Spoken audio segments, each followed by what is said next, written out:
Hello, my friends, and welcome to my channel, Maine's Mind. So today we are going to be talking about the book Mexican Gothic by Silvia Moreno-Garcia. This book starts off with Noemi leaving a party, and it's made pretty clear right from the beginning that Noemi Taboada is the main character of this story. Now, initially starting off, that first few lines, I was kind of like, but give it a page or two, and then I was like, okay, this sounds interesting. Because she arrives, she's leaving a party. Her and her male companion are leaving a party, and she's trying to track down a taxi cab, and she's talking about, I need a cigarette, and she's being flirty. But it's nothing that really catches the attention until she walks into her father's house, and she's like, walks into his office, and she's like, did you have to summon me from that party? And then he starts telling her about her cousin. And so he starts talking about Catalina, which is her cousin, writing him this really weird letter about them trying to kill her. And it was like, okay, so interesting. So the more you read, the more interesting it gets, because she arrives at a house that belongs to Catalina's husband, Virgil Doyle. And when she gets there, she's picked up by Francis Doyle, who's this really nice guy. He warns her ahead of time, you're not going to be able to speak Spanish here because nobody knows Spanish. And she's like, okay, well, I practiced English forever, so I'm good. And so then they go in, and it's this almost like a little castle-like thing. It's this old, like, Victorian-style home that's just huge. And but it's, like, dreary.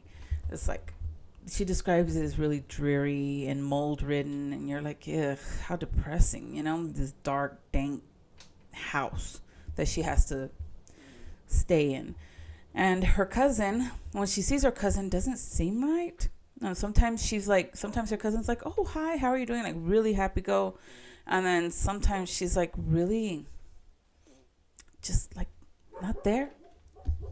She just kind of like checks out sometimes and kind of seems a little off. So the cousin's there. She's a presence in the story, but the main character is Noemi Taboada, and we kind of follow her. And she starts seeing things in this house, and so she's thinking that maybe the house is haunted. And she meets the townspeople, and she kind of starts to form this bond with Francis. Virgil from the beginning is just weird.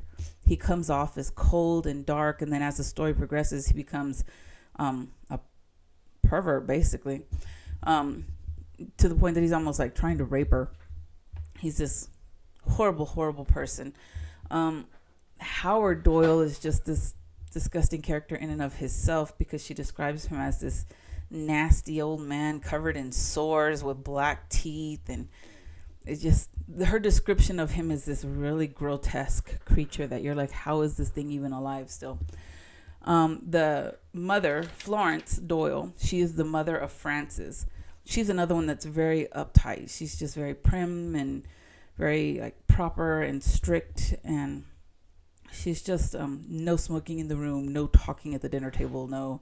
And she just comes off really harsh. But that kind of all comes to a point. So major spoiler here and plot twist. So if you don't want to hear this part, I'll see you next time. If you do want to hear, then what we discover about the Doyle family, I'm starting.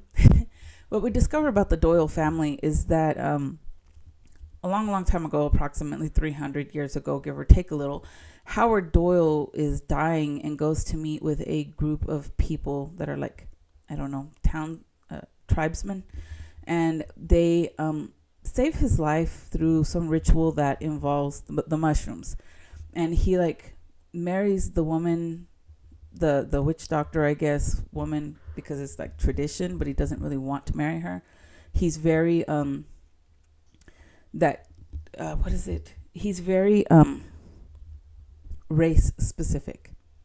He believes in, and she even finds like Noemi Taboada even finds like books in his library about eugenics and stuff like that, because he talked about a supreme race. He was one of those people. And so anyways, and so his solution, once he discovers these mushrooms and that they can give him long life, He's a very smart man, and he realizes that it's his bloodline that somehow he's able to form this symbiotic relationship so that he can survive with the mushrooms, and he's able to live longer. Well, being the pervert that he is, the psycho that he is, he goes and he marries his sisters because he wants to keep it a pure race and keep that power in the bloodline. So he goes and he marries his sister. He has this incestuous relationship with them, and then turns around and produces children. Well, he kills one of the sisters, like sacrifices her in a ritual to try to make it like this gloom. They call it the gloom, like this world that's created by the mushrooms. Like it gives the mushrooms consciousness, kind of. And it's this woman's sacrifice, him sacrificing this woman, that allows these mushrooms to have this consciousness. And so they create this gloom, as it's called, that allows him to transfer his consciousness from his body that's dying into one of his children's body, as long as they have his bloodline. So he marries his sisters, produces children, and for 300 years, he bounces from one child to the next, one child to the next. Basically, they become him. It's like the child that he takes over no longer exists, and he becomes that person. And he does this for generations. Like they said in the book, he lived about 300 years. But they're all sick and tired of him because they call him a god, but he's an evil one. I mean, so because his line can no longer reproduce due to this incestuous relationship that they've had throughout their generations, he's having to bring in fresh bloodlines that are not related to them at all, to add that variation so that the children can be born and have successful pregnancies and be born, but still tied to his bloodline. So he brings in Catalina and Noemi. And Noemi, he just like desires her. So he like forces her to join that family. And I'm sorry, I keep making this face because there's parts in the book where she describes like especially towards the end, when Noemi's trying to leave and they bring her in there, in the description of this man, Howard, is so disgusting.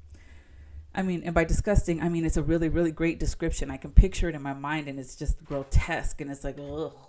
And he like grabs her and he kisses her with his rotten teeth and pustules, and it's like, oh my gosh, I can't even imagine. It's so gross.